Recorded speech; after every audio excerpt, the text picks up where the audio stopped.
que é muito difícil, mas o Senhor quer que a gente tenha um coração quebrantado.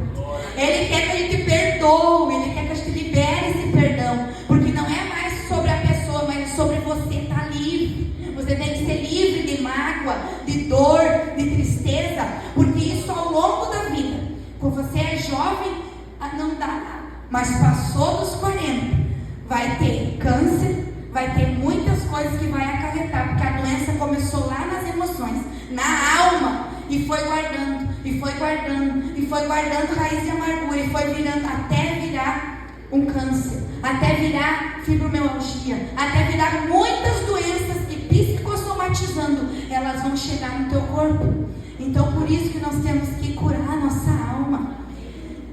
Pílulas da fé, pílulas da oração, pílulas do equilíbrio, da alegria, da paciência, da coragem, e encerra com a pílula dos sonhos. Volte a sonhar. Sabe que esse sonho do livro, ele estava até enterrado já, estava, como eu disse, que nem Lázaro, morto, cheirando mal. Por quê? Porque fazia mais de 8 anos que o Senhor tinha falado comigo, e eu pensei, mas Senhor, eu não sei escrever, eu não sei, não gosto muito de português, não gosto nem de ler, como é que eu vou fazer um livro? Mas aí Deus começou a falar comigo, me mostrar, me mandar pessoas, conexões poderosas, porque Deus conecta nós com pessoas, e começou a me mostrar. Eu me formei em psicanálise, depois começou a trazer pessoas para me ajudar, e o meu esposo, eu sou boa em matemática, formada em administração, e o meu sonho era entrar no exército, eu sou oficial do exército, e aí eu disse assim, mas Deus falou para mim, faz um livro que vai alcançar muitas vidas. Eu disse, mas como que eu vou fazer isso? E aí, irmãos, a gente não, quando Deus manda, a gente não ouve. Não vem me dizer que tu ouve, porque tu demora para fazer o que Deus quer. Não é fácil. Não é fácil nós fazer o que Deus quer. E quando eu ganhei o Lucas, em 2021, eu ganhei o Lucas em fevereiro, em janeiro, final de janeiro, 31 de janeiro, era para ser fevereiro 10 e ele veio um pouquinho antes. Eu tive uma pré-eclâmpsia, eu quase morri. Fiquei com a pressão muito alta e eu fui para emergência, e lá eles diziam assim, as enfermeiras, vamos salvar a mãezinha, porque ela tem 2 filhos, vamos tentar salvar a mãezinha, ela está se indo. E eu comecei a ver assim umas estrelinhas, mas tudo brilhava. Eu pensei, meu Deus, estou no céu, eu já estou entrando já para o céu, já vendo as estrelas, vendo tudo brilhando. E aí ela disse, a tua pressão está muito alta, a gente já colocou todos os remédios e não está conseguindo estabilizar. E quando eu olho o monitor assim, eu pensei, meu Deus, estou morrendo. Eu comecei a clamar, Jesus, não me leve ainda. Eu preciso criar, meus 2 filhos são pequenos, Senhor. E eu disse, Jesus, não me leva, me dá vida. Aí o Senhor me olhou e disse assim, ó, eu quero fazer um acordo contigo. Parece que entrou um anjo ali, coisa mais linda, brilhava tudo. E aquela voz me disse assim, Juliana, filha, eu te pedi para fazer esse livro faz 8 anos, e tu não faz. Eu quero que tu conte tudo o encontro que eu tive contigo, os milagres que eu fiz na tua família. Então hoje eu te dou a vida, mas eu quero que tu aperte a minha mão e que tu faça um acordo comigo, que se eu te der a vida, tu vai ir nas igrejas e vai falar e vai levar esse livro e vai falar tudo o que eu fiz na tua vida. E aí, irmãos, por isso que eu estou aqui essa noite, eu estou cumprindo o ID do Jesus. E naquele mesmo momento a minha pressão se estabilizou e eu voltei. E as enfermeiras falaram, eu não sei que milagre aconteceu, mas ela voltou e ela está bem. E agora ela pode ir para o quarto. Então, irmãos, e daí deu a enchente, a gente foi trabalhar em casa, e eu meio que passou assim, né, irmãos, meu filho vai fazer 3 anos, mesmo assim eu ainda enrolei um pouco mais, Deus. E aí quando chegou, o Espírito Santo falou comigo na madrugada, tu te levanta e começa a escrever, e pede para o teu esposo, que sabe escrever bem, e ele vai te ajudar. Eu fazia em áudio e ele escrevia, irmãos. Fazia em áudio e ele escrevia. E agora ele já está fazendo o segundo, que vai o nome dele também. E em abril a gente lança outro. E Deus está fazendo, nós fazendo esse ID, você colocando na brecha. Fácil não é, porque não é fácil tu abrir as tuas dores para todo mundo ler. Não é fácil tu colocar tudo que tu viveu. Eu morri a minha mãe morreu com ela nos meus braços. O meu pai, eu tinha 17 anos Quando eu fui ver ele estava num saco branco, eu tive que abrir e identificar ele no necrotério. Então, para mim não foi fácil, mas Deus diz, coloca tudo isso, porque tem muitas pessoas que perderam alguém, que estão passando por luto, e elas não conseguem, parece que elas estão se enterrando junto com aquela pessoa, elas não conseguem entender que fui eu que levei, que daí em Mateus, Deus falou, agora tu põe esse versículo no livro, nem um minuto, nem um segundo tu aumenta daquilo que Deus tem, tu não consegue aumentar a tua vida aqui na terra, tu não consegue aumentar nem um segundo e nem um minuto, e se Deus tem plano contigo, tu pode passar por um acidente, Deus põe a mão e o anjo lá e tu vive, mas se Deus quer te levar, e chegou o dia de tu ser chamado a tua senha, tu não consegue acrescentar nada, por isso que nós temos que estar preparados, porque hoje a gente está aqui, mas amanhã a gente não sabe. Então, irmãos, Deus foi fazendo maravilhas, milagres, e por isso que eu estou aqui hoje. E eu quero te dizer, em Mateus tem esse versículo, está aqui no livro, não vai conseguir aumentar nem um minuto, nem um segundo daquilo que Deus determinou para te viver aqui na terra. Então agora eu quero entrar na mensagem que Deus mandou eu falar aqui para essa igreja. É muitas coisas que estão no livro, mas depois os irmãos abençoem nós levando para casa e vão ler e vão entender tudo o que eu falei, um pouco resumido aqui. Mas irmãos, eu quero dizer para vocês, querida igreja, que Deus, a dor nossa será transformada em sorriso, porque Ele veio para curar nossas dores, Ele veio para te curar, Ele veio para te salvar, veio para te libertar, Ele veio para te libertar das prisões do medo, do complexo de inferioridade, da comparação. O Senhor te fez único, Ele te fez único. Só tu tem o DNA, só você tem a digital que você tem. Você pode ser irmãos gêmeos, daqueles univitelinos que é um a carinha do outro, né? Mas mesmo assim, eles têm a digital que só eles podem ter, porque tu é o único. Deus te chamou para um propósito aqui na terra. Por mais que tu foi rejeitado por pai ou por mãe, não importa. O Senhor te diz que Ele é teu pai e Ele quer que Ele forge a identidade tua nele. Ele quer que você fique agarrado nele. Quando tu segura na mão de Deus, o Senhor, Ele segura você. Quando tu aceita Jesus como Salvador, Ele transforma tudo. Só que tem dores que tu passa ao longo do caminho, como eu passei, perdas, dificuldade, traumas, mas Ele está ali para te curar. Como Ele curou a mulher samaritana daquela rejeição, quando o irmão falou aqui nesse lugar existem rios de correntes de águas vivas que está fluindo desse altar. Assim foi Jesus quando Ele se encontrou com a mulher samaritana. Ele disse: mulher, se tu soubesse o que eu tenho para te dar, é uma água, não é só essa água desse poço aqui, mas é água, é muita água, é rios que fluirão de ti, se tu aceitar a mim. Aí ele começou a falar, é esse rio que o Senhor quer fazer na tua vida.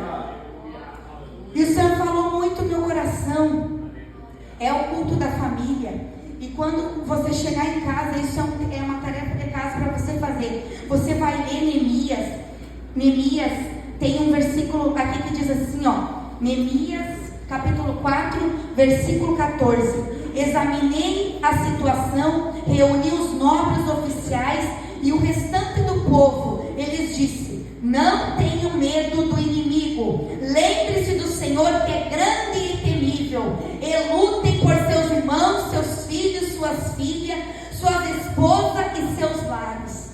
Quando você estiver em casa, você vai estar orando pela tua família, orando pela tua esposa, orando pelo teu esposo, orando pelos teus filhos. E lembrando que não existe inimigo lá fora que seja maior que Deus. O nosso Deus tem poder, o nosso Deus tem a chave da morte e do inferno em suas mãos. Ele já venceu o maligno. E é esse Deus que vai fazer você vencer. É esse Deus que vai te dar vitória. Então lembra o quão temível é o Deus que tu serve. E não tema o inimigo que te afronta. No nome de Jesus. Não existe, pastor Sambalat e Tobias, que vai parar essa obra. Não existe. Não. Eles podem até tentar. Eles podem até falar. Mas quem está colocando um tijolinho após o outro é vocês que estão aqui ganhando alma. É vocês que estão aqui fazendo essa obra. Então não desanime. Não fique olhando para Sambalat e Tobias, mas sim Siga em frente, em nome de Jesus. O Senhor quer trazer a cura para o teu coração e equilíbrio para as tuas emoções. Eu vou falar rapidamente 7 passos aqui que o Senhor quer fazer para entrar no teu coração, na tua mente, que você seguindo esses 7 passos, você vai ter a cura das tuas emoções. O primeiro passo é o tempo, usar o tempo adequadamente. O tempo ele passa, irmãos, assim, no estalar de dedos. Eu costumo dizer que é uma janela de 0 a 90 anos. E oxalá se nós conseguirmos chegar a 100. E tem alguns que outros que chegam a 105, 120, mas é raro, é raridade. Então, é muito rápido essa passagem nossa aqui, para nós ficar olhando para a picuinha, para a fofoquinha, para coisa que não vem de Deus, para mágoa, para ira, para contenda, para destruição. Então, nós temos que seguir avante e usar esse tempo para fazer a diferença na face da terra. Não ficar remoendo o passado, se julgando, se culpando pelo que passou. O que passou, irmãos, você não vai conseguir mudar nada. Mas o que está pela frente ainda, você só consegue viver o hoje. O que vai vir, não adianta também tu deitar a cabeça no travesseiro e dizer, mas amanhã eu tenho que fazer isso, eu tenho que fazer aquilo, mas o meu filho vai se acidentar, mas eu não vou deixar ele tirar a carteira de motorista, porque ele pode pegar o carro, ele pode fazer isso, ele pode. Aí tu vai viver no futuro e vai viver cheio de ansiedade. Mas a Bíblia diz que não é para nós ficar ansioso no nosso coração, mas é nós andar por fé, é nós acreditar. Os irmãos leram essa palavra aqui confirmando, é acreditar que Deus vai suprir todas as nossas necessidades. Ele vai nos ajudar. Nós vamos fazer a nossa parte, mas Ele vai nos ajudar. E uma coisa é certa, Deus, Ele faz o impossível para alcançar nós. Ele vai até o confins da terra, mas Ele não move uma palha naquilo que eu e você podemos fazer. E o segredo é para você se posicionar e tomar uma escolha diante do Senhor, do que você está fazendo, o que eu estou seguindo. Eu estou seguindo a Jesus ou estou seguindo o mundo? Eu estou seguindo o caminho que Deus está colocando para mim, ou o mundo que está me ditando as regras? A minha família, como que está dentro da minha casa? Está assistindo o que Deus quer ou está assistindo o que o mundo quer? Aí, irmãos, nós temos que cuidar o tempo, porque nós temos um tempo com os nossos filhos de 0 a 18 anos para ajudar eles a ser alguma coisa e conseguir ficar perto de Jesus. Depois, a decisão é deles. Então, esse tempo também é pequeno. Eu lembro que a minha mãe gostava muito de limpar a casa e tudo ariando, e ela não brincava muito com nós. A cultura deles, dos pais mais antigos. E hoje o meu filho derrama todos os brinquedos no chão e eu deixo, porque Deus disse assim, ele vai ser criança uma vez só. Aproveita essa janela. Depois ele não vai ter mais brinquedos espalhados. Então eu deixo. E às vezes a gente não aproveita. Então esse tempo nós temos que aproveitar. Nós não podemos deixar esse tempo nós ficar no passado. Nós temos que viver o hoje. O segundo, aí falando em tempo, tem um versículo maravilhoso que eu gosto muito. Em todo tempo sejam alvas as tuas vestes, e nunca falta óleo sobre tua cabeça. Eclesiastes 9:8. Em todo tempo esteja alva as tuas vestes, e nunca falta óleo sobre a cabeça. O terceiro ponto, óleo. Se nós não ter óleo sobre a nossa cabeça, se nós não ter unção, se nós não fazer o que Deus quer, o que acontece? Lá em Mateus capítulo 25, existe a parábola das 10 virgens. 5 loucas, 5 prudentes. 5 tinham óleo, 5 não tinham óleo. 5 faltou óleo. Quando elas foram buscar, o noivo veio. E elas ficaram se debatendo. Que eu e você, hoje, possamos ver Jesus derrama óleo. Nunca falta óleo, nunca falta a tua presença, Espírito Santo, na minha vida. Porque tu é tudo na minha vida. Não pode faltar a tua presença. Porque o dia que tu me chamar, ou seja, individual, ou seja, com a tua noiva, eu tenho que estar com óleo. Eu tenho que ouvir a trombeta. Aleluia. O terceiro ponto, vire a chave. Nós temos que virar a chave. A Bíblia diz assim em Apocalipse: eis que estou à porta e bato. Aquele que abrir a porta, eu entrarei com ele e cearei com ele e ele comigo. Como que Jesus às vezes está batendo a porta, essa porta é a porta do nosso coração. Só que a gente não vira a chave. A gente não vira a chave para ele. E ele quer que a gente vire a chave e diz: entra, pode entrar e a tudo que está aqui dentro eu vou te falar. Quando Jesus estava com aquela mulher samaritana, ele falou tudo para ela. Quando ele disse assim: mulher, se tu soubesse quem pede para beber, eu daria água viva que vem do céu. Mas ela disse: então eu vou buscar. Ela disse assim: eu quero. Ele olhou para ela e disse assim: mulher, vai e busca teu marido. Ela disse assim: eu não tenho marido. Disseste bem, porque o último que tem, teve 5, o último que tem não é teu. O que ele quis dizer? Ele entrou na particularidade, ele entrou no segredo daquela mulher. E ela disse: vejo que é profeta. E aí ele começou a descortinar a vida daquela mulher. E Jesus, ele quer descortinar a nossa vida. Ele quer entrar lá no nosso trauma. Ele quer entrar lá no abuso. Lá no abuso de infância que talvez você sofreu. Ele quer entrar lá naquele pai que te rejeitou, naqueles gritos, naquela pessoa que te bateu e tu disse assim, e tu começa a falar: não, mas eu não quero que ninguém saiba, vai ficar escondido aqui. Eu canto, eu prego, eu canto no coral, está tudo bem. Ninguém sabe da minha dor e ninguém precisa saber. Mas Jesus precisa saber. Ele precisa entrar, tu tem que virar essa chave e dizer assim: ó, Jesus, eu quero que tu me cure. Eu quero que tu limpe essa dor, essa rejeição. Quando aquela mulher deixou Jesus entrar, ela saiu gritando para toda a cidade. Uma mulher que antes ia só ao meio-dia para ninguém ver ela por causa da rejeição que ela sofria naquela comunidade. Depois ela passa aí casa por casa dizendo quem é Jesus. É porque ela deixou Jesus curar. Ela deixou Jesus entrar lá na particularidade. O quarto passo: Deus te chamou para ser um vencedor. Deus te chamou para ser uma vencedora.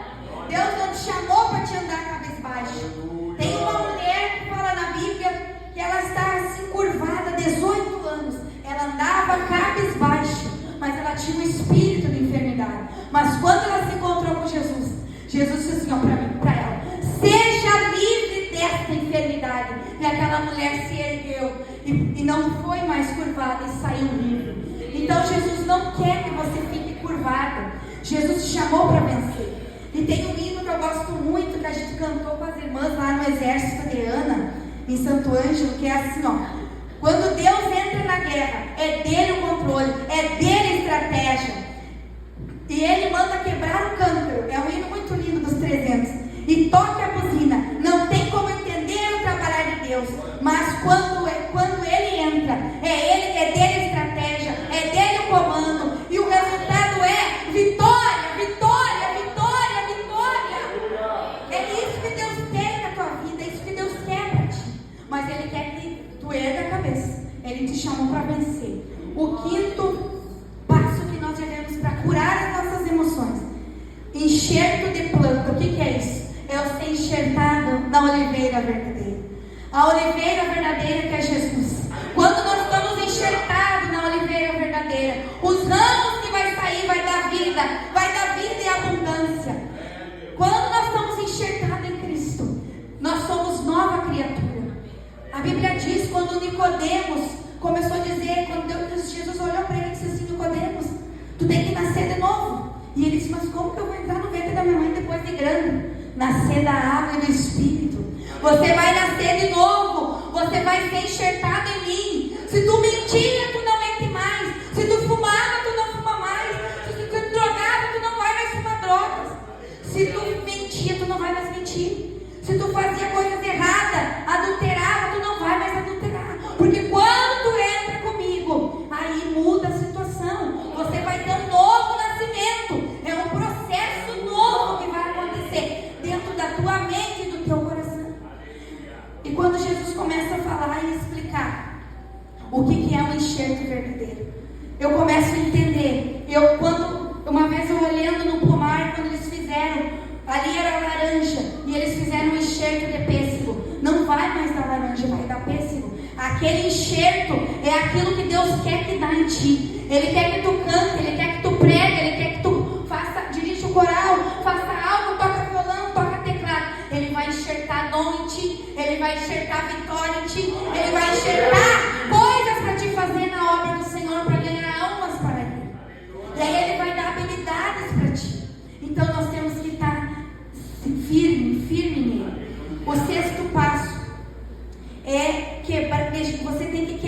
ciclos repetitivos e maldição hereditária. Mas o que é isso, irmão? Eu vou explicar rapidinho aqui. Um ciclo repetitivo meu que aconteceu comigo. A minha mãe, ela gritava muito comigo, porque os pais dela gritavam muito com ela. Então ela falava muito alto, ela gritava muito. E quando eu já era grandinha, o meu irmão nasceu e ela dizia: Tati, pega a fralda, Tati, pega a mamadeira. Parecia para mim que eu era empregada dela. Naquela minha cabeça de criança, parecia que eu era empregada dela. E aí, de repente, quando eu cresci, casei, tive meu filho Davi, quando eu tive o Lucas, eu comecei: Davi, pega a mamadeira. Eu pensei: peraí, mas eu estou repetindo o que a minha mãe fez para mim e eu não gostava. Por que eu estou fazendo isso, meu Deus? E aí o Senhor disse assim: tu está fazendo um ciclo repetitivo. E agora tu vai orar, tu vai clamar a mim, vai pedir perdão para o teu filho e dizer: filho, Davi. Eu chamei eles: filho. A mãe ficou no inconsciente dela esse ciclo repetitivo. A mãe quer hoje te pedir desculpa, perdão.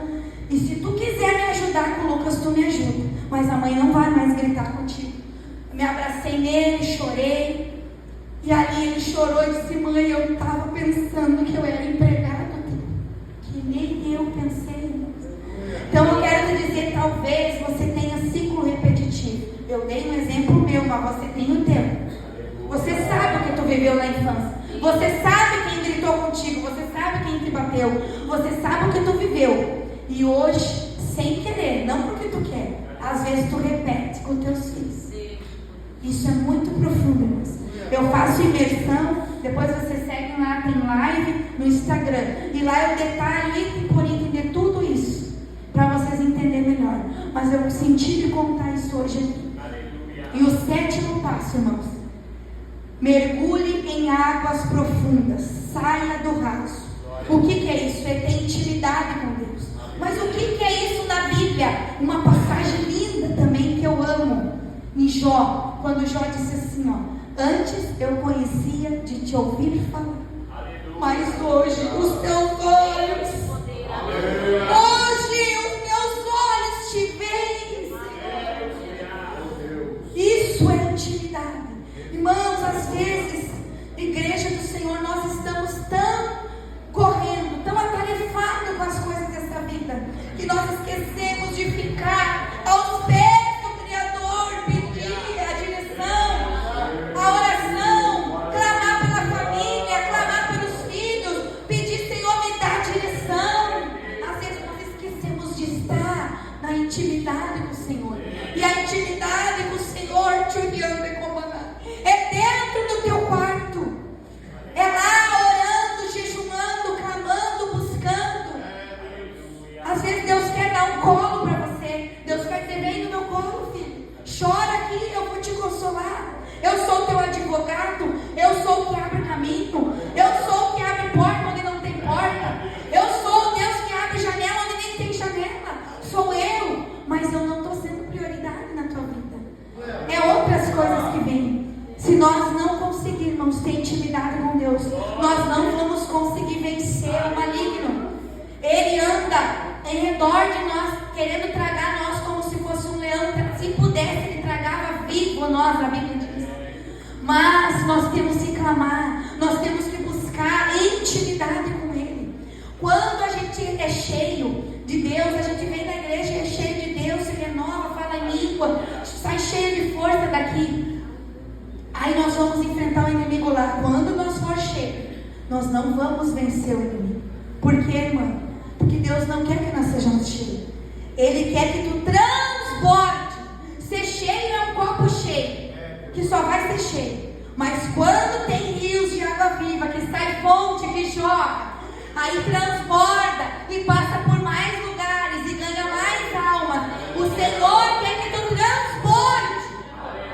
Ele não quer que você fique só cheio até o topo de água. Não, Ele quer que tu transborde. E para transbordar, não é ficar 5 minutos orando, não é só ir no culto de domingo e orar e abrir a mão, não. É chorar, é clamar, é vir já de casa cheio, para vir aqui abraçar e entregar uma mensagem para aquele moço, entregar uma mensagem para aquela moça. É isso que Deus quer de nós. Mas às vezes a gente não consegue